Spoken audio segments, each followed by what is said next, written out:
Isa talaga sa basehan ngayon na magaling ang isang Pinoy boxer pag dumayo na ito sa bansang Japan at naipanalo ang laban kontra sa kanilang mga tigasing champions.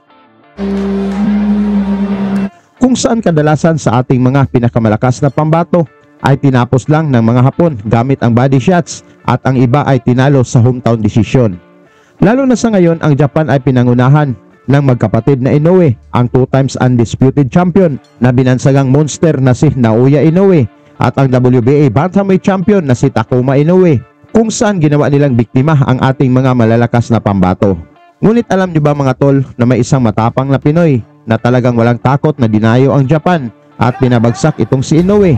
Ito ay ang binansagang The Sniper dahil sa lakas at tulis ng kanyang mga suntok. Ito ay nagmula sa matatapang na lahi sa Mindanao. Siya ay si Froilan Saludar mga tol na may 34 wins at 24 knockouts sa kanyang kartada ng Pulumulok, Cotabato.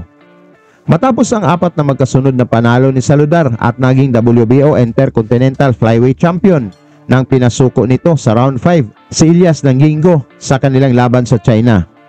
Japan naman ang sunod na pinunteriya ni Saludar mga tol, kung saan nakaharap nito ang champion na si Takuma Inoue na kapatid ng monster na si Naoya Inoue, kung saan sabay itong dalawa sa bawat training na ginabayan ng kanilang ama. Hindi ito madali para sa ating Pinoy mga tol dahil maliban na wala pang talo itong si Inoue, isa itong OPBF champion at sa baluarte pa nito ginaganap ang laban. Halika mga boxing fans, ating balikan kung paano bumagsak itong si Inoue nang tinamaan ng Pinoy sniper sa harap ng kapatid nitong si Naoya Inoue. Dala ni Saludar mga tol ang 23 wins, 1 loss na may 50 knockouts, habang ang champion na si Inoue naman ay may 7 wins, walang talo at 2 knockouts sa laban na ito na ginanap sa Sky Arena sa Sazama, Japan. Sa mga gustong pumalpak mga tol, nirekomenda po ng inyong lingkod ang legit na betting site, ang 1xBet. May 5,000 bonus agad sa una nyong deposito. Nasa Pilipinas ka man o sa ibang bansa, napakadali lang mag-register. I-click nyo na lang ang link na nasa description at nakapin sa comment section. Gamitin nyo lang ang promo code na 1XA3TV upang ma-avail nyo ang 5,000 bonus sa una nyong deposito. Dito pwede kang tumaya sa paborito mong sports gaya ng boxing, PBA, NBA, MPBL at marami pang sports. Dito sa 1xBet mga tol, may 5,000 bonus ka na, napakadali pang mag-withdraw. Pwede mong gamitin ang GCash, Paymaya, Crypto at dapat maging responsable lang po tayo sa pag-bet. Naging mainit kaagad ang umpisa ng laban mga tol. Ang Pinoy sniper ang naka-blue trunks habang itim naman ang suot ni Inoue.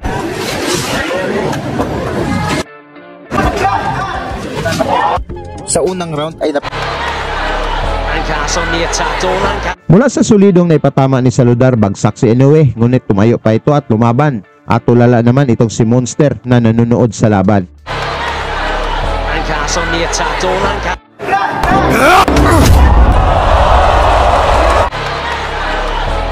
On the attack, Dornan.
Sa round 2 mga tol, tuloy ang mainit na aksyon ng dalawang boksingero na gusto makabawi ni Inoue mula sa pagbagsak.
Naging mainit pa rin ang aksyon dito sa sumunod na rounds mga tol, kung saan sigawan ang mga fans na Inoue pag tumama ang kanilang pambato.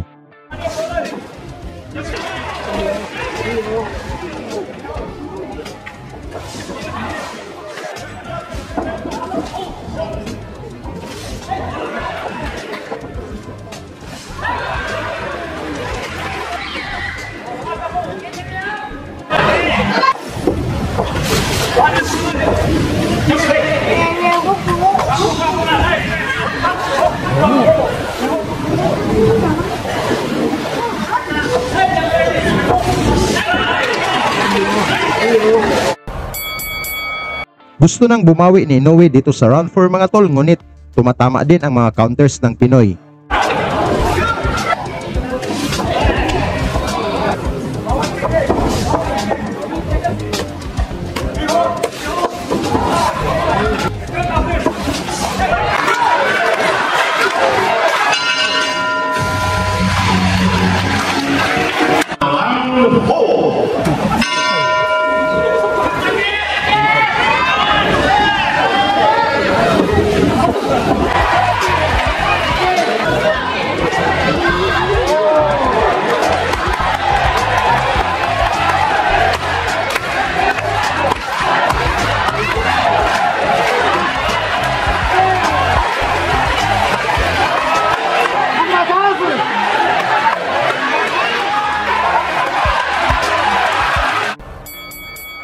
Dito sa kalagitnaan ng rounds mga tol, hiyawan talaga ang mga Japanese fans na Inoue, ngunit hindi nagpatinag dito si Kabayan na pinapatama ang mga suntok. Tuloy ang palitan ng mga mabibigat na suntok dito sa sumunod na rounds mga tol, kung saan wala pa rin gustong bumigay sa dalawang fighters.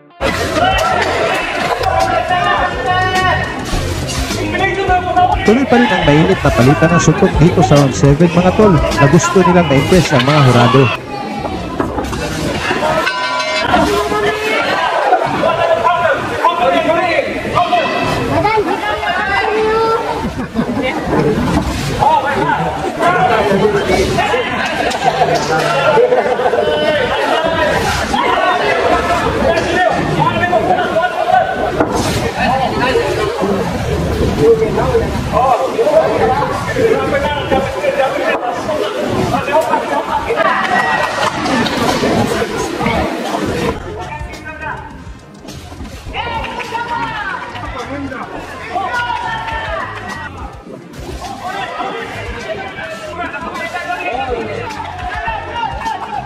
Mula sa suntok ni Inoue, nahila nito si Saludar at napaluhod. Nakakagulat na binilangan ito ng referee kahit hindi tinamaan ang suntok.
Binuhos na lahat ng dalawang boksingero dito sa huling bahagi ng laban mga tol na gustong makakuha ng impresibong panalo.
Matapos ang mainit na aksyon mga tol, ang lahat ng mga hurado ay pumabor sa kanilang pambato. Kaya natalo si Saludar mga tol sa pamamagitan ng unanimous decision. Sa inyo namang score sa laban mga tol kung sino ang panalo, pag-usapan na lang natin yan sa baba at salamat sa inyong suporta. Lagi niyong sundan, huwag magpapahuli. Pag-usapan ni bakbakan, balita niya at laban. Mga Pinoy na di nagpapagapi. Salamat sa mga suporta na lagi nandyan.